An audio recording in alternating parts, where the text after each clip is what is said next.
Hello and welcome. मैं मोहम्मद मुदस्सिर आलम आप सबके लिए एक एक्सक्लूसिव इंटरव्यू लेकर हाजिर हूँ।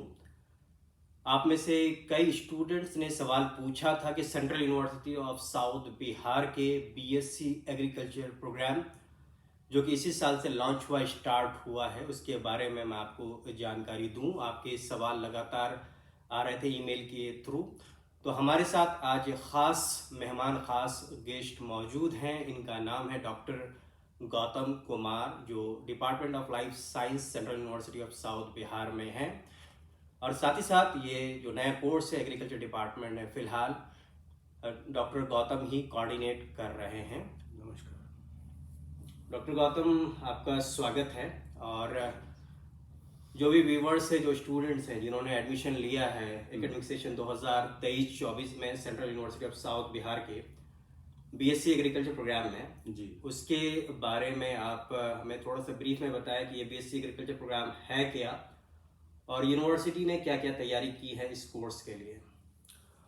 जैसा कि हमें जानकारी है कि एग्रीकल्चर कोर्स जो है ये बहुत एक इम्पॉर्टेंट कोर्स है हमारे देश के लिए, भारत देश के लिए। और इस क्षेत्र में बहुत ज़्यादा काम करने की ज़रूरत है। और हमारा देश जो है कृषि प्रधान देश है। तो बीएससी एग्रीकल्चर एक ऐसा कोर्स है जो 4 साल का ऑनर्स कोर्स होता है। और इसमें सेमेस्टर सिस्टम है और इसमें कई सारी चीज़ें, इसमें सब्जेक्ट्स, कई सारे सब्जेक्ट्स होते हैं जो कि बच्चों को काफ़ी ज़्यादा हेल्प करता है इस कोर्स को स्टडी करने में। और इसमें काफ़ी ज़्यादा अपॉर्चुनिटी भी बहुत ज़्यादा है। इस कोर्स को स्टडी करने से कई सारे संभावनाएं हैं रोजगार को लेकर के। और सिर्फ गवर्नमेंट सेक्टर में ही नहीं, कई सारे प्राइवेट सेक्टर्स में भी बहुत सारे अपॉर्चुनिटी है इस कोर्स के। और यही रीज़न है कि ये कोर्स का काफ़ी ज़्यादा डिमांड है। और मुझे बताते हुए ये काफ़ी हर्ष और खुशी हो रही है कि ये पहली बार ये कोर्स हमारे विश्वविद्यालय में शुरू हुई। और जिसमें कि 60 सीटें हैं, 60 सीट हैं। और सारी सीटें मतलब फुल हो गए हैं, इसमें कंप्लीट हो गया एडमिशन। और ऑल ओवर इंडिया के बच्चे इसमें एडमिशन लिए हैं। चाहे साउथ के हो या फिर ईस्ट के हो या वेस्ट के हो, सभी जगह से बच्चे यहाँ पे हमारे विश्वविद्यालय में इस बार एडमिशन ले रहे हैं। और ये पहली दफ़ा है जो कि ये कोर्स शुरू हो रही है। और आगे इसमें बहुत ज़्यादा गुंजाइश है और काफ़ी सारी संभावनाएं हैं ये कोर्स को पढ़ाई करने में। चलिए, आपने ब्रीफ में बताया कि क्या स्कोप है फ्यूचर में, अभी क्या स्टेटस है। जैसे आपने कहा कि सेमेस्टर वाइज 8 सेमेस्टर का ये कोर्स होगा। जी, एक सवाल है कि कई लोगों ने पूछा भी है कि आईसीएआर एक्रेडिटेशन कितना इम्पोर्टेंट है। जी। और central university of south Bihar ने ये कोर्स लॉन्च किया है, क्या आईसीएआर से एक्रेडिटेशन लेके किया है या इस पे आगे कार्रवाई की जाएगी? देखिए, Indian council of agriculture research जो एक्रेडिटेशन देती है एग्रीकल्चर कोर्स को चलाने में, तो ये उनकी पॉलिसी होती है। हम उनके जितने भी क्राइटेरियाज हैं आईसीआर के, वो सारे क्राइटेरिया को हम फुलफिल कर रहे हैं इस विश्वविद्यालय में ये कोर्स रन करने के लिए। जब हमने ये कोर्स शुरू करने, तो उसी समय हमने पहले ही सारे ये क्राइटेरिया को देखते हुए, मद्देनजर रखते हुए ये कोर्स डिज़ाइन किया। और उसके बाद इसकी पढ़ाई, इसके कोर्स डिजाइन जो 5th डीन कमेटी के जो सिलेबस होती है, जो कि ऑल ओवर इंडिया में वो सिलेबस चलती है और जो कि आईसीआर उसको अप्रूव करती है, वही कोर्स हम यहाँ पे चला रहे हैं। और जो भी मिनिमम क्राइटेरिया आईसीआर के हैं, वो सारे क्राइटेरिया को हम लोग फुलफिल कर रहे हैं। और दूसरी बात, रही बात एक्रेडिटेशन की बात है, तो एक्रेडिटेशन में क्या है कि कोई भी टीम जो आपकी असेसमेंट करेगी, एक्रेडिटेशन देगी, तो जब रन होती है और उसके बाद फिर 2 साल या 3 साल के बाद वो टीम विजिट करेगी। और वो टीम हमारे विश्वविद्यालय में आकर के वो देखेगी कि सारी क्राइटेरिया हम फुलफिल कर रहे हैं कि नहीं। उसके बाद हमें आईसीआर का एक्रेडिटेशन मिल जाएगा, इस कोर्स को वैलिडेट हो जाएगी। इसमें एक सवाल है मेरा कि यानी जो इस बार एडमिशन ले रहे हैं उनको घबराने की जरूरत नहीं है। नहीं, उनके कोई कोर्स कंप्लीशन के टाइम से पहले पहले आप एक्रेडिटेशन ले लेंगे? कोर्स कंप्लीट होने से पहले उनको एक्रेडिटेशन मिल जाएगी। और दूसरी बात क्या है कि उनकी जो डिग्री जो होगी वो आईसीआर बिल्कुल उसके मान्य होगी, उसका एक्रेडिटेशन उसको मिलेगा, तो उसकी डिग्री भी वैलिडेट होगी। और ये विश्वविद्यालय में, जैसा आपको पता है कि 2009 में जब ये स्टेब्लिश हुई है विश्वविद्यालय, तो उसी समय क्या था कि school of agriculture and development, उस समय ये यूजीसी से अप्रूवल थी। ओके। राइट। तो अब क्या है कि वो कोर्स अभी तक स्टार्ट नहीं था। इस बार जो ऑनरेबल वाइस चांसलर का जो विजन है, तो उसको मद्देनजर रखते हुए ये कोर्स जो है, मगध रीजन में हमारे एग्रीकल्चर की उस टाइप की कोई यूनिवर्सिटी नहीं है, ओके। और इसीलिए रीज़न है कि ये कोर्स को स्टार्ट किया गया है। और एक्रेडिशन जहाँ तक बात है, तो एक्रेडिशन भी उनको मिल ही जाएगा जब यूजीसी ने मान्यता है, हमारा ऑलरेडी अप्रूव्ड है ओके। एक्ट में। तो वो कोर्स रन हुआ तो एक्रेडिशन भी हमें जाके दूसरे तीसरे साल में आईसीआर से एक्रेडिशन मिल जाएगी, वो टीम आएगी और वो दे देगी। जैसा कि यहाँ पे पहले बीएससी बीएड बीए को बाद में मिला था। जी जी जी, बीएलएलबी हो, इस तरह के बिल्कुल। कोर्सेज को। बिल्कुल। एक सवाल और है कि आईसीएआर स्कॉलरशिप फेलोशिप देती है कुछ स्टूडेंट्स को, क्या हमारे यूनिवर्सिटी में, सेंट्रल यूनिवर्सिटी में ऐसी कोई स्कॉलरशिप फेलोशिप दी जाएगी? नहीं, ऐसी हमारे विश्वविद्यालय में तो कई तरह के फेलोशिप हैं। जैसे आपको मेरिट कम मीन फेलोशिप है, 100% अटेंडेंस है, तो ऐसे कई तरह के हमारे विश्वविद्यालय में इस तरह के फेलोशिप हैं। लेकिन आईसीआर जब हम एक्रेडिशन जब मिल जाएगी, तो आईसीआर की भी कुछ सीट्स होते हैं, रिजर्व सीट्स होते हैं, वो आईसीआर के स्टूडेंट उनके थ्रू आएंगे। आईसीआर अपना सीट वो स्टूडेंट भेजेगी और आईसीआर अपना फेलोशिप वो देती है, कुछ बच्चों को देती है। जैसे डीबीटी का प्रोग्राम में इस बार आपने देखा होगा। Okay okay. तो डीबीटी में जैसे 10 सीट जैसे डीबीटी आप दे रही है, तो उनको फेलोशिप जो है डीबीटी बॉडी दे रही है। तो उसी तरह से आईसीआर के जो बच्चे आएंगे हमारे विश्वविद्यालय में, वो आईसीआर उनको फेलोशिप देगी। ओके ओके जी, जो आईसीआर के थ्रू एडमिशन होगा उनको मिलेगा। जी जी। एक सवाल और है, यूनिवर्सिटी से रिलेटेड है, कि फिलहाल क्लासेस कौन से बिल्डिंग में चलेंगी? देखिए, बिल्डिंग की जहाँ तक बात है, इंफ्रास्ट्रक्चर तो हमें, आपको पता है कि हमारे विश्वविद्यालय में सबसे ज़्यादा नैक ग्रेड में सबसे ज़्यादा पॉइंट हमें इंफ्रास्ट्रक्चर पे ही मिला है। बिल्कुल 3.58 हमें मिला, जी जी, 8+ ग्रेड है। बिल्कुल बिल्कुल। तो इंफ्रास्ट्रक्चर की कोई कमी नहीं है हमारे पास, क्लासेस रूम है। अभी फिलहाल क्या है कि स्कूल ऑफ सोशल साइंस की जो बिल्डिंग है, वहाँ पे एक क्लासरूम देखी गई है। वहाँ पे जो है 60 सीट बैठने के स्टूडेंट की सुविधाएं हैं, वो स्मार्ट क्लासेस हैं, उसमें सारी तरह की व्यवस्थाएं हैं। और रही बात, ये तो थ्योरी की बात है, प्रैक्टिकल की मैं बात बता दे रहा हूँ। जैसे एग्रोनॉमी का है, हॉर्टिकल्चर का है, तो उसके लिए हमारे पास फार्म है, हमारे पास ओके एग्रो फार्म हमारे पास ऑलरेडी है, हॉर्टिकल्चर फार्म्स है हमारे पास। लेबोरेटरी की बात जहाँ तक, जैसे प्लांट पैथोलॉजी की पढ़ाई होगी, जैसे प्लांट जेनेटिक ब्रीडिंग की पढ़ाई होगी, तो उसके लिए भी लेबोरेटरी हमारे पास है, जिसमें कि कुछ इक्विपमेंट्स हैं हमारे पास, वेल इक्विपमेंट लेबोरेटरीज हैं, ओके। सेंट्रल इंस्ट्रूमेंट फैसिलिटीज हैं। तो ओके। उसमें कहीं पे कोई दुविधा और संशय की कोई बात नहीं है। तो ओके, इस तरह की सारे फैसिलिटी को देखते, मद्देनजर रखते हुए ये कोर्स हमने स्टार्ट किया है। वो अच्छा। सारी चीजें हैं हमारे पास। अच्छा हाँ, ये काफी कंफ्यूजन था कि कहीं क्लियर दिख नहीं रहा था कि कहाँ क्लासेस होंगे, तो आपने कहा कि सोशल साइंस, दैट मींस कि चाणक्य भवन में भी फिलहाल जी जी क्लासेस होंगे। जी जी जी। एक लैब का भी आपने बता दिया। जी। एक सवाल है कि लैब सिलेबस है, एग्रो फॉर्म है हमारे पास, सब हॉर्टिकल्चर कुछ- फॉर्म है, वो सब कुछ है। प्रॉपर है। जी। एक सवाल है कि टीचर्स के फैकल्टी मेंबर्स की बात आती है, तो जी। अभी तक वेबसाइट में आपका नाम सिर्फ दिख रहा है, उसके अलावा और कुछ नहीं दिख रहा है, और क्लासेस 4 सितंबर से शुरू होनी है, तो बिल्कुल। क्या तैयारियां हैं आपकी तरफ से? नहीं, देखिए, टीचर की जहाँ तक बात है, टीचर भी हमारे पास सारे टीचर्स हैं, सारे कोर्स जो फर्स्ट सेमेस्टर में।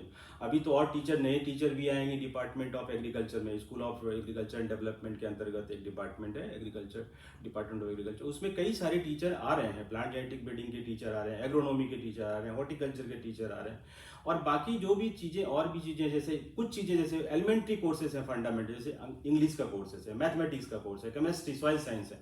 तो ये सॉइल साइंस में जैसे केमिस्ट्री डिपार्टमेंट हमारे पास है, इंग्लिश के हमारे पास टीचर्स हैं, मैथमेटिक्स के पास हमारे पास टीचर। तो ये सारे टीचरों ने काफ़ी ज़्यादा कोऑपरेट करते हुए सभी लोगों ने हेल्प किया है, और ये सारे लोग मिलकर हम लोग पढ़ाएंगे इसमें। तो कई सारे टीचर्स इसमें हैं इन्वॉल्व, इन्वायरमेंटल साइंस के भी टीचर्स इन्वॉल्व हैं, लाइफ साइंस के भी पेपर वाइज जो अलग अलग यूनिट है उसके टीचर्स आप अभी फिलहाल पढ़ाएंगे, और बाकी तो एग्रीकल्चर के टीचर्स आ ही रहे हैं, फैकल्टी मेंबर्स आ ही जाएंगे। बिल्कुल बिल्कुल बिल्कुल। यानी कि 4 से क्लासेस स्टार्ट करने के लिए आप तैयार हैं? बिल्कुल तैयार है हम तो, मतलब वेलकम कर रहे हैं बच्चों को कि आप बच्चे आएंगे कैंपस में। ब्यूटीफुल कैंपस है, इतना लग्जरी ग्रीन कैंपस है, तो बच्चे आएंगे। हॉस्टल की सुविधा सबसे बड़ी बात है कि इस बार ऑनरेबल वाइस चांसलर ने बताया है कि इस बार सारे जो गर्ल्स कैंडिडेट हैं उनको सभी को हॉस्टल दिया जाएगा।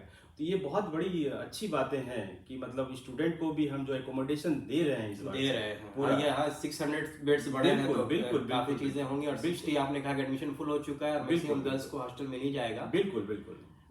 कुछ स्टूडेंट्स जिन्होंने एडमिशन लिया है, उनका सवाल है कि सिलेबस उन्हें कहीं नहीं मिल रहा है वेबसाइट पर, और टाइम टेबल नहीं मिल रहा है, तो वो उनको कब तक इंतजार करना पड़ेगा? नहीं नहीं, इंतजार करने के टाइम टेबल हमारा बन गया है। टाइम टेबल तो आपको ऑनलाइन मिल जाएगा, ओके। अवेलेबल हो जाएगा, आज ये कल में मिल जाएगा आराम से, उसमें कोई ओके, दिक्कत वेबसाइट सिलेबस। पर? हाँ, वेबसाइट पे अवेलेबल हो जाएगा, और जो सर- समर पोर्टल के थ्रू है। ओके। और रही बात सिलेबस की बात है, आपने पूछा सिलेबस, तो मैंने आपको पहले बताया कि आईसीआर जो अकॉर्डिंग टू आईसीआर वो क्या है कि 5th डीन कमेटी की सिलेबस चलती है ऑल ओवर इंडिया में। ओके। एग्रीकल्चर का कोर्स कॉमन होता है, ओके। वो 5th डीन कमेटी का अप्रूवल सिलेबस है, वही सिलेबस हमारा चलेगा, वही सिलेबस को हम फॉलो कर रहे हैं। ओके ओके, तो हाँ। उसी को आप बाद में वेबसाइट पे भी अपलोड कर देंगे? हाँ बिल्कुल बिल्कुल हाँ, बिल्कुल। क्योंकि अभी तक वेबसाइट नहीं, वेबसाइट पे अपलोड कर ही देंगे, और बच्चे जब आएंगे तो वो सारे जो ओरिएंटेशन प्रोग्राम होगा 4 तारीख को, तो वो सारे सिलेबस उनको मिल जाएगा, उनको पूरा अभी 4 कुछ बातें ये भी चल रही है कि जिन लोगों को हॉस्टल नहीं मिल रहा है, बॉयज में खास करके, जी, जी। वो हॉस्टल 9 सितंबर को अलॉट होगा। जी। तो इस बीच में अगर कोई ऑनलाइन करना चाहता है क्लास, क्या कोई अरेंजमेंट है ऑनलाइन क्लासेस का? ऑनलाइन का भी अरेंजमेंट है, ऑनलाइन जैसे हाइब्रिड मोड में, जैसे जिन बच्चों को अभी हॉस्टल नहीं मिला तो उसमें क्या है, हाइब्रिड मोड में हम क्लास लेंगे, 1 हफ्ते का वो है। तो उसमें क्या है कि सारे लोग का जो भी मेल आईडी है वहां से वो टीचर क्या है उनको लिंक कर लेंगे। ओके। ऑनलाइन क्लासेस वो हाइब्रिड मोड में चलेगा, ऑफलाइन भी रहेगा और ऑनलाइन भी होगा, बच्चों को क्लास में कोई नुकसान नहीं होगा। एक दो सवाल और है कि जी। फीस को लेकर कुछ लोग सवाल पूछ रहे थे, ज़्यादा फीस है, और जो अभी फिलहाल 32,000 प्लस कुछ लगा है, तो क्या नेक्स्ट सेमेस्टर जो सेकंड थर्ड सेमेस्टर में कुछ फीस घटेगी या उतना ही अमाउंट रहेगा, मतलब जो सेकंड सेमेस्टर ऑनवर्ड्स? नहीं, सेमेस्टर का जो फी स्ट्रक्चर है, देखिए ये तो क्या होता है, एक कमिटी के थ्रू अप्रूव्ड होता है। ओके। उनके यूनिवर्सिटी की अपनी एक कमिटी है, वो कमिटी ही अप्रूव करती है ओके। है ना। तो जो भी चीजें हैं सेमेस्टर का, जो नेक्स्ट सेमेस्टर से जो भी है, तो उसमें कुछ एडमिशन फी तो अब नहीं लगेगा, अब Yes, तो yes. कुछ तो कम लगेगा उसमें। अच्छा अच्छा। हाँ, तो एडमिशन फी थोड़ा सा है इसलिए थोड़ा सा ज्यादा, लेकिन एडमिशन फीस को तो माइनस होगा उसमें। और नेक्स्ट सेमेस्टर से हो सकता है कि कुछ कम लगे उसमें फी स्ट्रक्चर। हाँ, वो थोड़ा सा कम हो जाता है। जी, जी, हाँ, जी। तो एक आखिरी सवाल, क्योंकि आपने बता ही दिया ऑलमोस्ट किस तरह का कोर्स स्ट्रक्चर है, सेमेस्टर कितने हैं और क्या जी। करियर अपॉर्चुनिटीज हैं, हाँ प्लेसमेंट्स वगैरह। जी। और आपने ये भी बता दिया कि उसमें फेलोशिप स्कॉलरशिप सब बता दिया आपने, class time table and class कहाँ होगी, 4 से क्लासेस शुरू होंगी।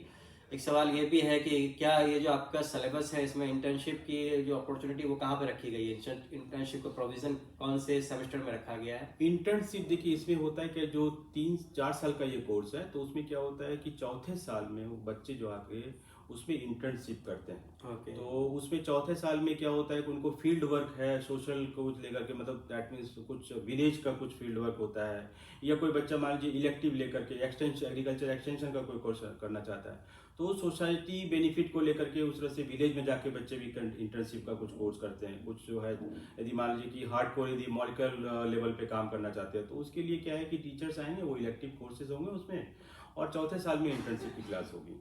तो Okay. उसमें इंटर्नशिप का भी चौथे साल में है, कोर्स डिजाइन में ही है वो चीज, तो Okay. उसमें वहाँ पे है इंटर्नशिप की व्यवस्था है।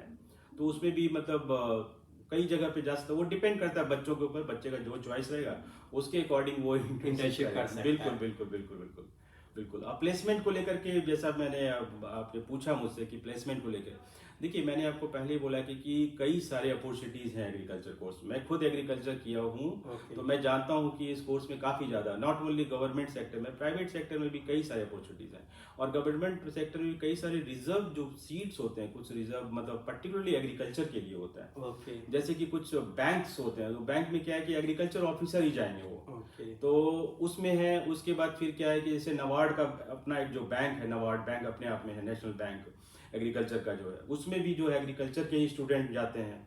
ग्रामीण बैंकों में भी आपके एग्रीकल्चर के ही बच्चे जाते हैं। बहुत सारे एनजीओज हैं, तो और उसके बहुत सारे फर्टिलाइजर कंपनीज हैं, बहुत सारे आपके जो सीड बेस्ड कंपनीज हैं, और बहुत सारे आजकल आपको पता है कि अभी जैसे सरकार ने बोली है कि मतलब सॉइल क्लिनिक खोलने की बात है। तो Okay. सॉइल क्लिनिक के लिए ये मैंडेटरी है कि वो बच्चा जो है बीएससी इन एग्रीकल्चर में होना चाहिए। ओके। ओके। तो ऐसे बहुत, अब तो हर गांव में मतलब सॉइल क्लिनिक खुलना है, सरकारी नियम। तो वहाँ पे क्या है कि बच्चे जो बीएस सभी नहीं खोल सकते हैं, जैसे फार्मा में सभी लोग नहीं खोल सकते हैं मेडिकल हॉल, तो उसी तरह से क्या है कि ये बच्चे जो एग्रीकल्चर में किए हैं वही सॉइल क्लिनिक चला सकते हैं। ओके। तो इस तरह की अपॉर्चुनिटीज भी एग्रीकल्चर को लेकर के हैं, काफी ज्यादा, बहुत ज्यादा संभावनाएं हैं। बहुत सारे प्राइवेट, जैसे आपको मॉलिक्यूलर बायोलॉजी में मैं बात करूँ तो बहुत सारे टिश्यू बेस्ड माइक्रो प्रोपगेशन को लेकर के बहुत सारी कंपनीज हैं, जैसे बनाना माइक्रो प्रोपगेशन। हॉर्टिकल्चर को लेकर के काफी सारे, फूड इंडस्ट्रीज में काफी सारा अपॉर्चुनिटीज़ हैं एग्रीकल्चर के बच्चों को। तो बहुत सारे सेक्टर्स ऐसे हैं सर जिसमें कि बच्चे जा सकते हैं। बहुत ही ओके। ब्रॉड टॉपिक है एग्रीकल्चर। हाँ, ऑब्वियसली ये तो एक ट्रेडिशनल कोर्स रहा है और इंडिया तो बिल्कुल एग्रो बेस्ड इकोनॉमी है, तो फोकस तो बिल्कुल गवर्नमेंट हमेशा रहा बिल्कुल ही है कि इस फील्ड में नया बिल्कुल नया रिसर्च हो, और बिल्कुल इसमें तो बीएससी एग्रीकल्चर के लिए काफ़ी ब्राइट स्कोप है। बिल्कुल डॉक्टर गौतम कुमार, आप हमारे साथ जुड़े, काफ़ी अच्छा लगा, और मुझे लगता है कि जो भी इस इंटरव्यू को देखेंगे उनको जो भी उनके दिमाग में जो सवाल आ रहे थे, कन्फ्यूजन थे, क्वेरीज थे, और वो कहीं सोच रहे थे जाना चाहिए नहीं जाना चाहिए, बिल्कुल अब वो बिल्कुल 100% सोचेंगे कि उन्होंने सही जगह एडमिशन लिया है। और इनिशिएट कहीं ना कहीं आपने भी किया इस कोर्स को लेकर, आपको भी बहुत बहुत शुभकामनाएं धन्यवाद। भविष्य के लिए कि ये कोर्स अच्छे से चले और ज़्यादा स्टूडेंट्स आए और यहाँ से अच्छे अच्छे साइंटिस्ट निकले। आप हमारे साथ जुड़े इसके लिए आपका बहुत बहुत धन्यवाद। बेस्ट बहुत विशेष। बहुत बहुत बहुत धन्यवाद।